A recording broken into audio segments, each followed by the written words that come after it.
I was rolling my toy cars across the living room floor when I heard the screen door slam. It had to be my father, even though he almost never came home early from work. I skidded into the hallway, excited to hug him. But the giant in front of me was a complete stranger.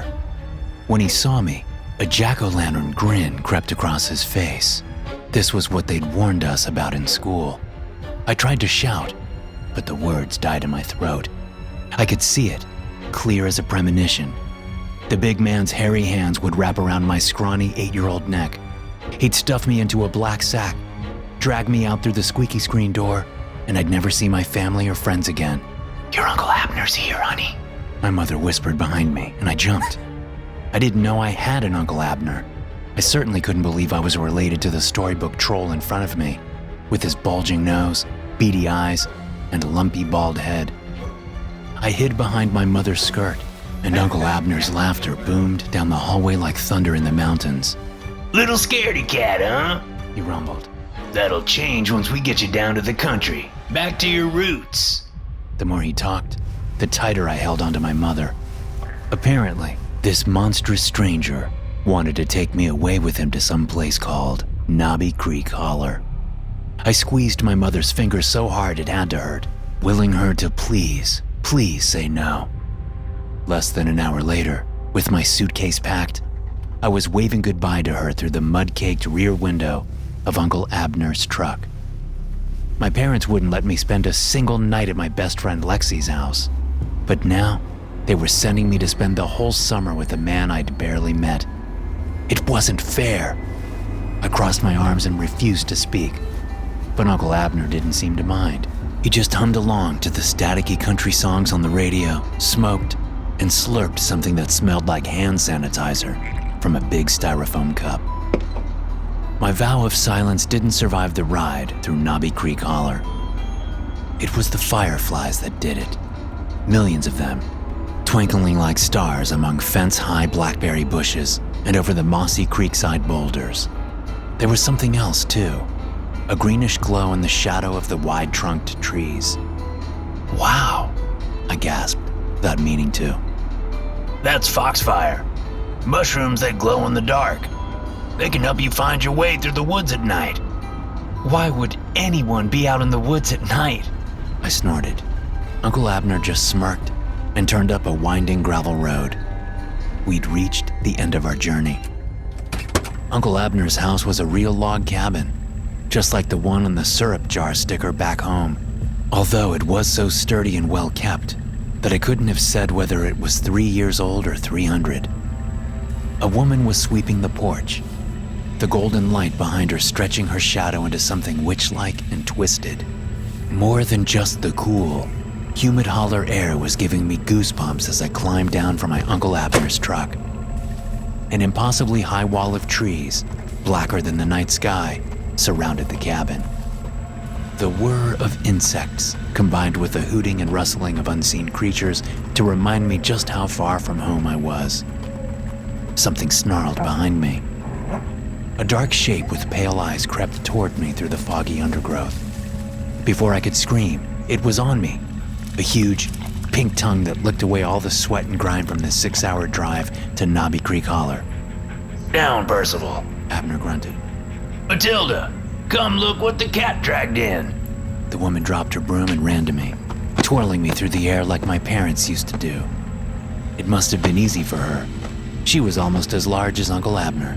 "Finally, new blood in the family." I didn't know what that meant, but the darkness and sounds of the forest suddenly didn't feel so scary anymore.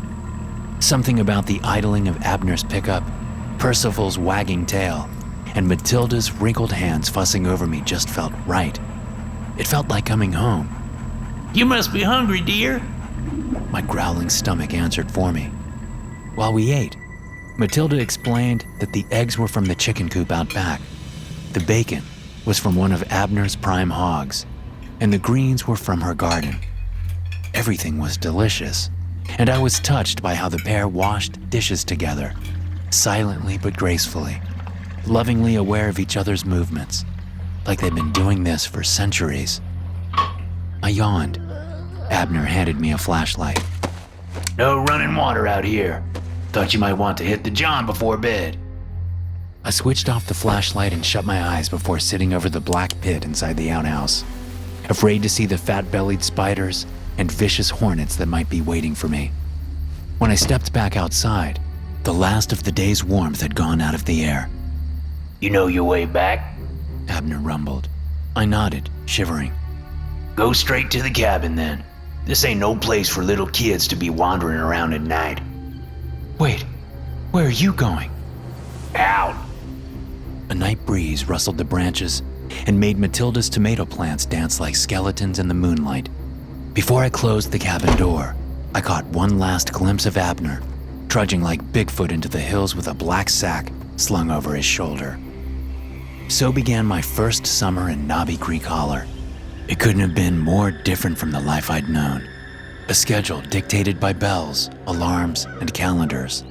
School, gymnastics, piano lessons, church.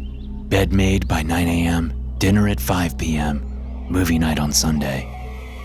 The only calendars at Knobby Creek Holler were planting calendars, and there wasn't a single clock in the cabin. Abner and Matilda went to bed at noon and woke up at 6, sleeping through those sweltering midday hours when not even the horseflies moved, and the air felt like a blanket of wet heat. I wanted to do the same, but I wasn't allowed outside the cabin after dark unless I was tiptoeing to the outhouse. If I wanted to explore the holler with Percival, swim in the creek, or go fishing with Uncle Abner, it had to be during the day. While the sun was shining, Matilda and Abner didn't seem to care what I did or where I went, as long as I was having fun. They were friendly and honest in ways I wasn't used to back home. At night, however, everything changed. Both of them became secretive and suspicious. I could feel them watching me like the golden-eyed owls that fluttered through the pines at dusk.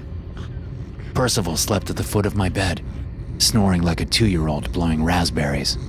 But if I stood up, he'd follow me wherever I went. Knobby Creek Holler had a secret, and I yearned to know what it was. Crazy ideas drifted through my mind as I lay watching the moonlight stream in through my open bedroom window. Maybe Abner and Matilda were witches, and they flew by night to the hilltops to meet with others. Maybe some kind of skin-changing monster with long claws, dripping fangs, and glowing red eyes stalked the forest at night. Or maybe they just wanted what my mother and father called private time. I sighed, rolled over, and looked out the window. It wasn't far from my pillow. If I put on my shoes in bed, grabbed the sill, and pulled myself through, I could get outside without alerting Percival. Moments later, I took a deep breath of dewy garden air. It tasted like freedom. The moon was so bright, I hardly needed the clunky flashlight I'd brought. I could see a trail I'd never noticed before, zigzagging up the side of the mountain. Luna moths flickered around me, and gigantic ferns brushed against my bare ankles as I followed it, higher and higher, until I was panting and out of breath. Only the sight of Abner's footsteps in the rich black dirt kept me going. Finally, in a small clearing on top of the hill, I saw it. A huge, cylindrical machine covered with tubes and gauges. Abner was standing in front of it, 2 of those black sacks at his feet. With a grunt, he unraveled them. I'd never seen a naked adult before, and the 2 porcelain white figures who spilled out onto the pine needles looked more like skeletons than people. Only the feeble way their fingers clawed at the dirt let me know that they were alive at all. Abner opened a sluice in the side of the huge metal cylinder. The pale man and woman writhing on the floor seemed too weak to scream when he flung them inside, one after another, and slid the sluice shut once more. My uncle bent before the stone base of the machine. I tiptoed closer, eager to see what he was doing. When Abner finished lighting the fire, he stood to crack his back. Our eyes met, the big man in front of the giant copper still, and the 8-year-old who clung, terrified, to the bark of an oak tree. He saw me, I'm sure of it. Yet he turned back to his work, and I slunk back down the hill, my head spinning with questions. The next morning, just before sunrise, I went fishing with my Uncle Abner.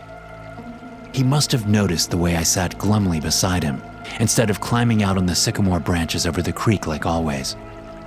He gazed at the sun rising through the fog and sighed. You like it here? Abner asked quietly. I nodded. I thought so. Do you love your Aunt Matilda and me? This was a harder question. I thought for a moment, and I realized it was true. You wouldn't want anything bad to happen to us, would you? I shook my head. Abner grinned. Last night, you went to bed early. You slept till dawn and didn't see nothing strange. Ain't that right? That's right, I grinned back, understanding the game, if that's what it was. Good boy. Abner ruffled my hair with a mid-sized hand still filthy from the worms we'd caught that morning. A few weeks later, I was hugging Matilda's apron and scratching Percival's floppy ears as I said goodbye to Knobby Creek Holler. 5 years passed before I saw the cabin again. In some ways, it was like no time had passed at all. Only I'd changed, and somehow that made me hate the place.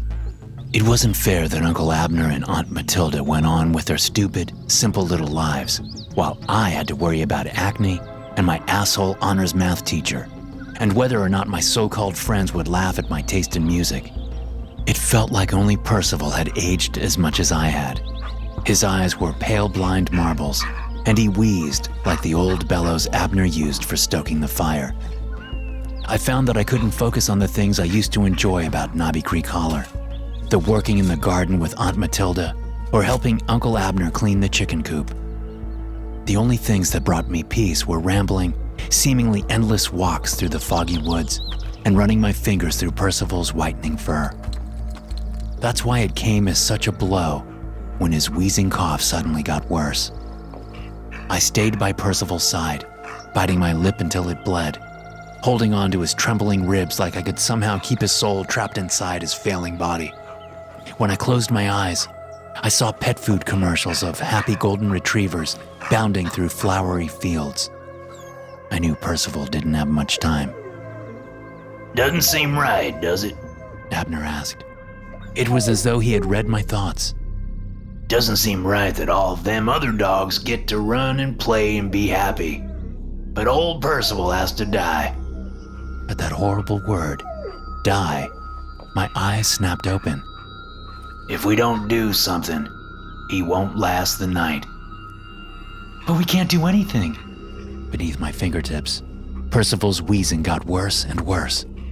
Can we? When I turned around, Uncle Abner had a black bag in his hands and a smile on his face. The sun had only just set, but thick clouds and misty rain made the world as dark and hazy as a bad dream. I followed Abner up the faint trail that I half remembered from my last summer in Knobby Creek Holler. Something strange, maybe even something horrible, had happened at the end of that path. But what? I couldn't recall. Not until we reached the clearing where that bizarre ramshackle machine waited like an idol hungry for sacrifice. The memories came flooding back. A midnight fire, pale dead skin in the moonlight. A young hound dog was staked nearby. He barked when he saw us. Abner pushed some chunks of meat into my hand and slid open the sluice in the side of the still. I knew what he wanted me to do. With the puppy's leash in my hand and his wet nose sniffing me, I couldn't bring myself to do it. You want Percival to live, don't you? Abner whispered. I gulped. My throat was dry. With tiny steps, I led the puppy toward the darkness inside the still. Uncle Abner didn't make me stay for the rest. He said that I was part of it now, and that was all that mattered. Walking back down through the silent trees, I pressed my fist against the knot in my stomach and tried not to think about what I'd done. I imagined I would have trouble sleeping, but I drifted off as soon as my head hit the pillow. A sweet, alcoholic scent permeated my dreams. I heard liquid being poured into Percival's drinking bowl, and the sound of his long tongue lapping the edges. I woke to energetic paws bouncing on my bed.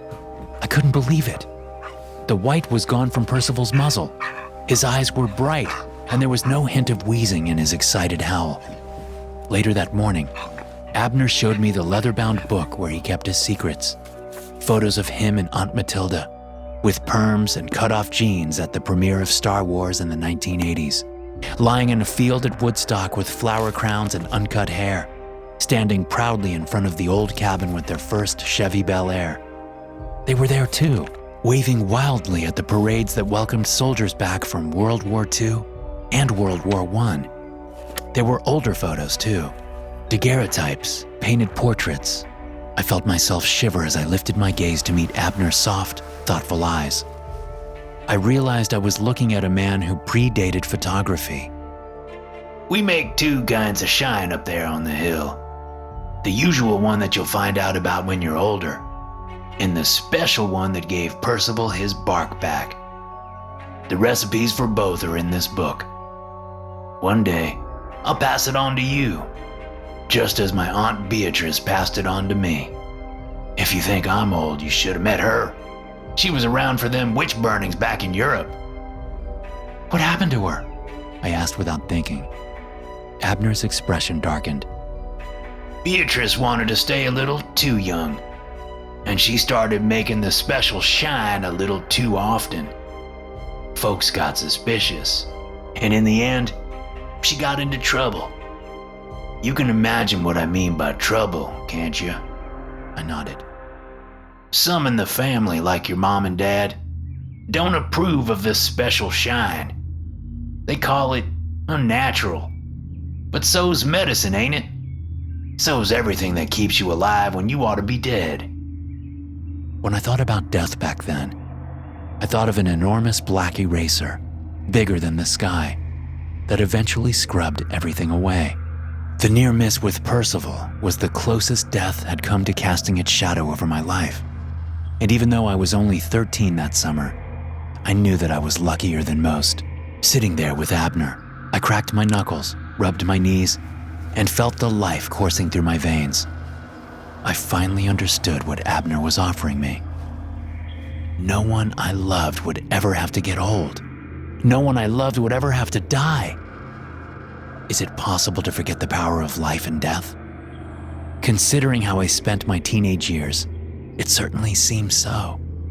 By the time I turned 16, my macabre conversation with Abner and Percival's bizarre transformation felt like a distant dream, until I found a pressing reason to return to Knobby Creek Holler. It was after midnight. I was going to be late from Tanner's after prom party, but being late was fashionable, and if I was late enough, maybe everyone would be too drunk to remember that I hadn't been invited.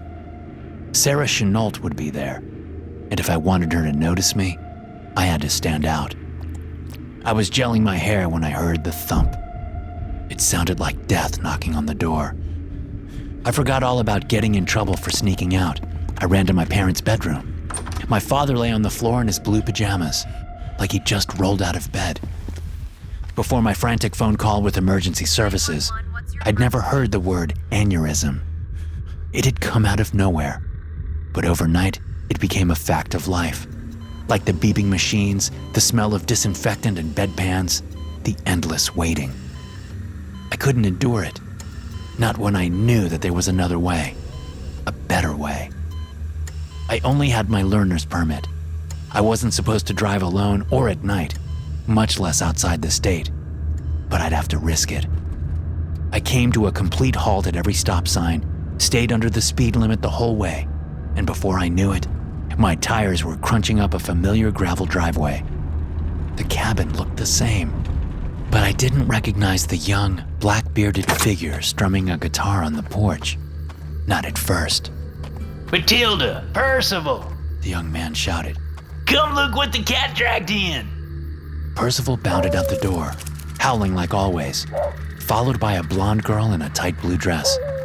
It's been too long, honey. Matilda squeezed me tight. I couldn't believe what I was feeling through the thin fabric. Gone were the wrinkles, the bent double back, the flabby excess flesh. Hugging my Aunt Matilda was like hugging a girl my own age, which meant that the dark-haired, broad-shouldered farm boy behind her could only be my Uncle Abner. Matilda clapped and twirled on bare feet. Abner smacked her round bottom and winked. Why don't you go pour our guest a drink? he suggested. Looks like he needs it. You used it, didn't you? I said in a small voice. The special shine you made that night when I was 5. Yes, sir.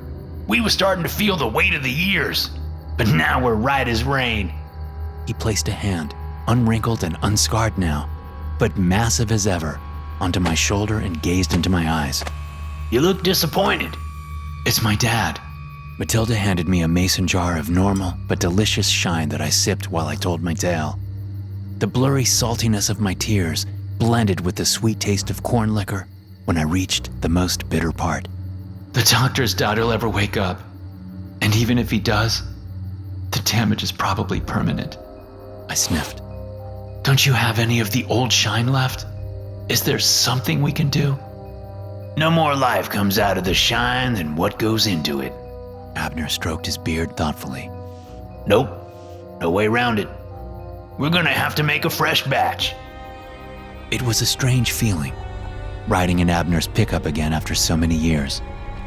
We parked up a dirt forest road off of a state route that was fairly busy, even so late at night. I slid out of the cab and took a deep breath of mountain air. The night insects sounded the same as they had 11 years ago. A sudden rip brought me back to the present. Matilda was tearing her dress, spreading mud on her knees and arms. She even cut her arm and smeared blood on her face and half-bare chest. If they won't stop for this, She chuckled. they won't stop for nothing. Despite the cut on her arm and the filth she'd smeared all over herself, Matilda practically skipped through the fields, reveling in her newfound youth. Abner led me to a ditch beside the woods, where we squatted with a baseball bat and one of Abner's black sacks. From our hiding place, we could see Matilda waving at the headlights of passing cars. My aunt was hundreds of years old, but she'd made herself look as dazed and helpless as any young girl who'd just survived a horrific car accident. How many times she and Abner had done this before? Trick is not to hesitate. My uncle whispered. Don't let him get away, but don't kill him neither. They're no good to you dead. Either they go into the still alive, or we have to bury him and find another. A van pulled off the road beside where Matilda was waving desperately. I gulped. The tape around the bat's handle was slick with my sweat. Wait for it. You alright? A 20-something white man in a John Deere hat called to Matilda, standing in the misty roadside field, lit only by the van's fog lights. She looked like a ghost. Matilda walked unsteadily back toward the woods, leading him right to us. I felt a twinge of remorse for the unsuspecting young man who'd leapt from his van to help her. At the edge of our ditch, Matilda flashed us a chilling smile before pretending to faint into the tall grass. Hey! The young man sprinted toward her. He was so close, I could see his acne pockmarks and the curls in his greasy black hair. Now! Abner hissed. I leapt to my feet, ready to bring the bat down on the young man's head. My shoe stuck in the muddy slope of the ditch. My swing missed entirely, and I froze like a deer in the headlights of the van. The young man sprang backward, a revolver in his hand. What the fuck? He snarled. Then Abner came barreling out of the darkness like a charging bull, tackling the young man to the ground. I heard, rather than saw, the scuffle and the shots. The young man dragged himself out from underneath my Uncle Abner's lifeless body, waving his pistol wildly. You stay the fuck away! The young man screamed. A hand burst up from the tall grass like a pale snake and wrapped around his ankle. He'd forgotten all about Aunt Matilda. She flung him back to the ground with a shriek, a sharp stone clenched in her free hand. Another shot rang out, but Matilda didn't stop. She battered the young man's head again and again until he finally stopped moving. She rolled off of him with a groan, and I ran to her. Don't bother. She coughed. I'm not gonna make it, and I don't want to see prison. Abner and I, we had a good run. Better than most. A dribble of blood ran down her chin. Drag me over beside my man, honey. I want to hold his hand and look up at the stars. One last time. That was how I left them. Two dark shapes huddled together beneath the cold, infinite, sparkling sky. The young man's pulse was weak.